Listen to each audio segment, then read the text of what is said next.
So now it gives me a great pleasure to introduce our keynote speaker, Ed Morse, from Senior Advisor to Hartree Partners. Ed's held leadership roles in academia, major think tanks, oil and gas companies, banks, business intelligence firms. The full list of your credentials, Ed, are a presentation in themselves. But I will say that you've worked with such prestigious organizations, including Hess, Phillips Petroleum, Princeton University, Columbia University, Lehman Brothers, Credit Suisse, Citibank, even the U.S. Department of State. And of course now, Hartree Partners. They've all benefited from Ed's insight and market knowledge. Ed helped design Yemen's oil pricing policy and assisted the UN Security Council on the design and negotiation of the Iraqi oil for food program with the world's major oil-producing governments. Often writes op-eds for the FT, the New York Times, Wall Street Journal, and Washington Post, comments on Bloomberg TV and CNBC. He's been named by Petroleum Economist as one of the 10 most prominent individual in energy finance by Foreign Policy. I've messed that whole sentence up completely. But is one of the 100 most influential people in foreign affairs in the U.S. So please join me in welcoming Ed to the stage with a round of applause. Thank you very much for this wonderful introduction. I hope I can help meet these expectations. I note that the meeting is starting late. I have 20 minutes to talk about the markets. I had long before this weekend suggested this title for my talk, Macro and Economic and Commodity Worlds Turned Upside Down. That's sort of a mild statement, given what's been happening in the world that all of us have to deal with every day. It's hard to forecast what's going to happen in the world we now live in.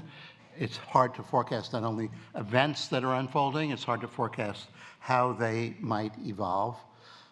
Intriguingly on that subject, I had unwittingly suggested that there might be an Israeli attack on Iran that came from a look at what happened in Israel over the last couple of weeks. And it was certainly impelled a little bit by the IAEA report.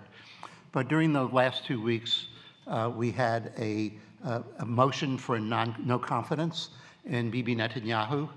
That motion of no confidence was a vote that was suggested by a very right-wing Orthodox group of people in Israel who were part of the support system of Netanyahu. He needed them. He clearly struck a deal with them. He liked the deal that he struck because given his vulnerabilities, what that no confidence vote, which was turned down, led to was a guarantee of another 6 months in office, not going to jail, and being free to do what he wanted to do. And that suggested that one of the things he might want to do was finalize the defeat of Iran, which he had been doing systematically after the October 7th events, doing it by destroying the effectiveness of every single one of the proxies that were Iran's proxies as part of its own defense against Israel. And including in that destruction of proxies was the destruction of the government in Syria, which they cleverly were able to deal with. So I'm going to try to be succinct about the world of surprises that we're now living in. That world of surprises, given oil markets and other commodity markets, has already affected all of us. The unexpected consequence of the Russian attack on Ukraine 3 years ago, 3.5 years ago, was that there was a massive distortion of trade in the world. Oil prices went up, not because of supply-demand imbalances. Oil prices went up and gas prices went up because there was interruption of gas flows, but on the oil side, it was just a distortion, a rearrangement of flows by ship around the world, which led to a considerable price increase that has now come back to Earth. We have potentials like that around the world. China and Taiwan looms large in it, but what we had recently was an expected event, the timing of which was a surprise to all. The timing had to do in part with Bibi being able to assure that he was going to be in office for another 6 months, no matter what, given the rules of the Israeli Constitution. We had long anticipated the June 12th attacks. We had not anticipated the exact date of those attacks. Certainly, it was the IAEA report of toward the end of last week indicating the dramatic increase in enriched uranium in Iran that sparked the timing of it. I don't think I have a graphic of it, but the graphic is striking. If you look at periodic IAEA reports on enriched uranium, you'll see that they absolutely skyrocketed over the last 6 months. And we've had unexpected consequences, among them that was not expected at the beginning, but now is actually talked about in the press, talked about because it's one of the things that Netanyahu says a lot, and that is to remove the supreme leader of the country, to try to inflict a revolution within the country, to try to see a change in the government that has been in that country since the end of the 1970s. Tariffs, which loom large in the polling that we just did, are something that really do represent a regime change. And this chart, or two charts, is an indication of where tariffs come into play. It is intriguing that the U.S. led the world after World War II to a world of limited tariffs. And by a world, I mean everything in the advanced economies. The emerging markets didn't count at the time, and what was excluded was the Soviet bloc. But outside of the Soviet bloc, the rule was the rule set down in the General Agreement on Tariffs and Trade. That agreement was one based on the beautiful principle of most favored nation bilateral agreements. And if the theory was that if you get enough most favored nation bilateral agreements through the most favored nation clause, that expands it and makes it available to everybody by having a multilateralization of bilateral movements toward lower tariffs. Tariffs were very high during the Depression. The U.S. was a leader in the world going to high tariffs. The theory among people who looked at it from an economic perspective was that high tariffs used politically for non-economic purposes, but for political purposes lead to tit-for-tat arrangements. They lead to problematic problems in the economies of the world. They lead to depression. They led to things in that mindset that led to war. So one of the things struck in 1947-48 was a pathway from 25% plus tariffs to low tariffs. There were several rounds of tariff negotiations. The last big one for the U.S. and the world was the Kennedy round, which took place after Kennedy's assassination, but it led to where we were until the first Trump administration. And that is that average tariffs in the U.S. after 1967 went down to 1.5%. Going from over 25% to 1.5% is a massive change in the world. That change in the world, just looking forward, we see that at the end of the Trump first administration, U.S. tariffs doubled from 1.5% to 3%. On dutiable goods, they doubled from 2.5% to 5%. And now what is beautiful for the president is a world of a minimum of 10% tariffs and an ideal, less beautiful, but an ideal of 25% tariffs. And the higher the tariff, the more likely that is done bilaterally for political reasons. The highest tariffs being targeted at China, where geopolitics comes into play, far more than the economic issues associated with it, recognizable economic pain, particularly for Americans who have low consumption goods, have had limited inflation as a result of the openness of China, and now we're opened up to something else. So where are we going? And I have on the chart going back to 12.5%. 12.5% has historically not been the U.S. tariff level since 1940. And this suggests a world that is not going to be anything like the world we remember by looking back 2 years, let alone 5 years. And this use of tariffs for political purposes rather than for economic purposes has really been unfolding. It's been unfolding through the Cold War, but escalated after the Cold War. I very much was part of decisions that were made on sanctions when the hostages were taken at the U.S. Embassy in Tehran in 1979. I happened by accident to have been politically appointed to the State Department, where I was the person in the State Department whose full-time job was energy and sanctions. I was part of all of those discussions, part of the implementation of the sanctions with other countries. There was a very strong liberal economics team in the Carter administration, whether you look at the State Department or Treasury or OMB or the White House itself. You look around and it was peopled by senior economists from the most prestigious institutions in the country.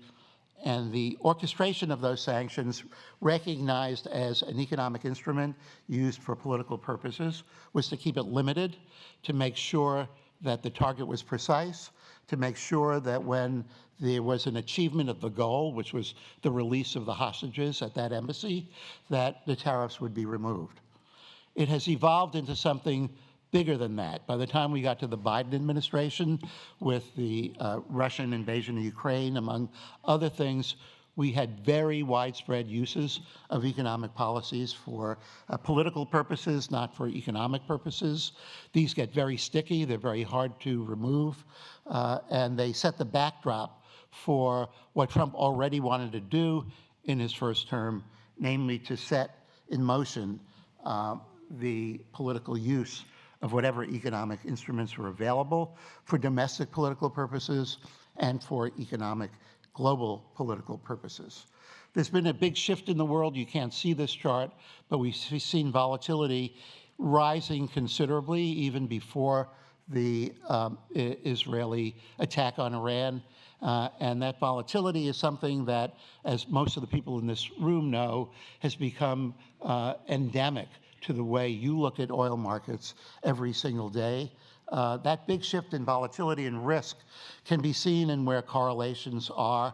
Here are two different correlations, one related to managed money versus the price of oil.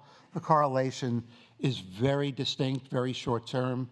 As we look at managed money since last week, we've seen 3 different shifts of managed money accompanied by shifts in the price of WTI. This is something that's with you every single day. If we look at the chart on the right, this is the degree to which looking at fundamentals has become irrelevant in trying to think about where oil prices are going. There is a random relationship between the price of WTI and inventories. That is relatively remarkable, since inventories are the primary way we judge where prices are going. And inventories really are the reflection of supply and demand.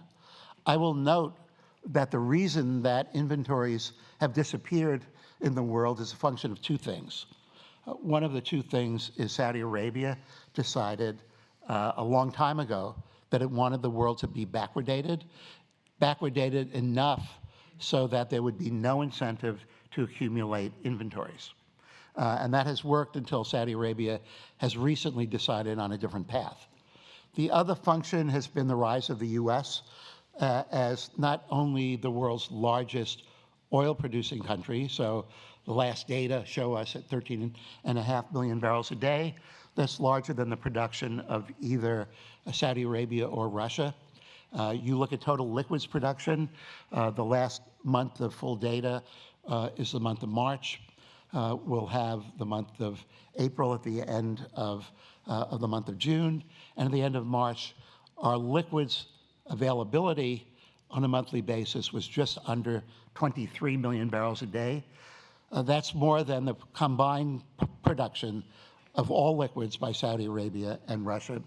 And then if you look at our gross exports, they went from being negative to being positive. Our gross exports now are in the average of 10.5 million barrels a day. That means our gross exports are larger than the production of either Russia or Saudi Arabia. Our net exports are large. They're in the 5 million barrel a day range. That would make us the second largest net exporting country in the world. But it's the gross exports to have in mind, because when President Obama lifted the controls on exports of crude oil, they didn't think about what would happen. And what's happened is the U.S. has become the largest trading hub of oil in the world. That's in part because we're 6 countries, not 4. I'll show you that, not 1. I'll show you that chart if there's time for it. But as the hub of global oil trade, we have become the place that oil is arbitraged from. People can buy whatever they want out of the United States and move it not to their own country, to whatever country they want.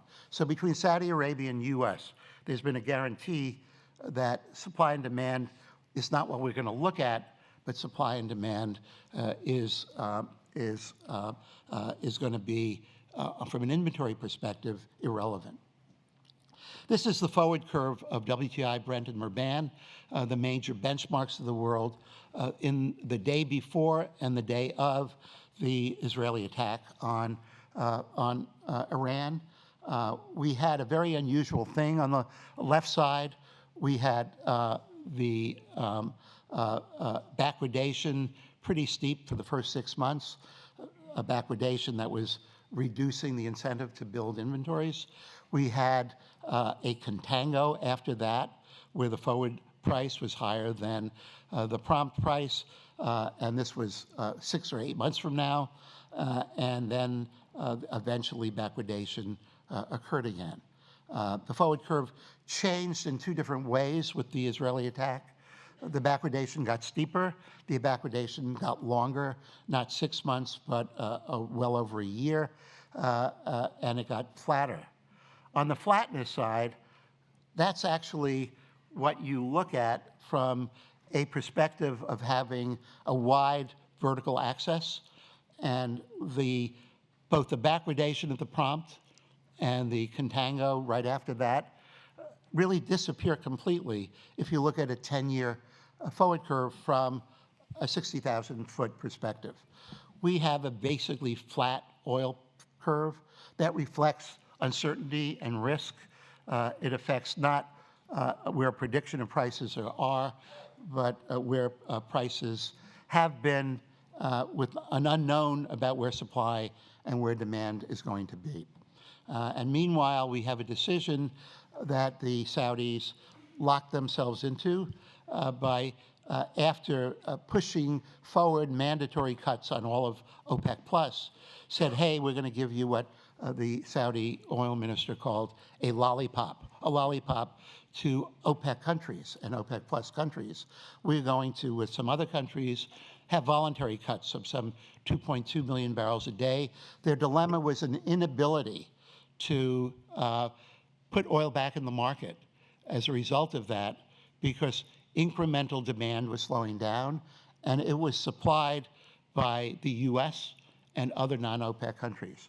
So they've lost their position in the market, they've lost their market share, and one of the reasons that the Saudis led this parade of 7 other countries with them to put oil back in the market was to do several things. One is to get their market share back, even at the price of having a contango in the market, one that might encourage inventory build.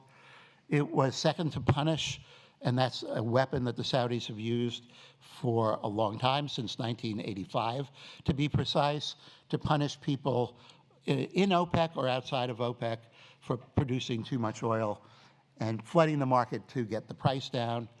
And a third factor this time around was to appease Donald Trump, to appease the United States, and to be able to get agreements with the United States and others that were in their interest. So we're bringing this back. We're bringing it back at a time when, for all of OPEC, the dynamics are changing.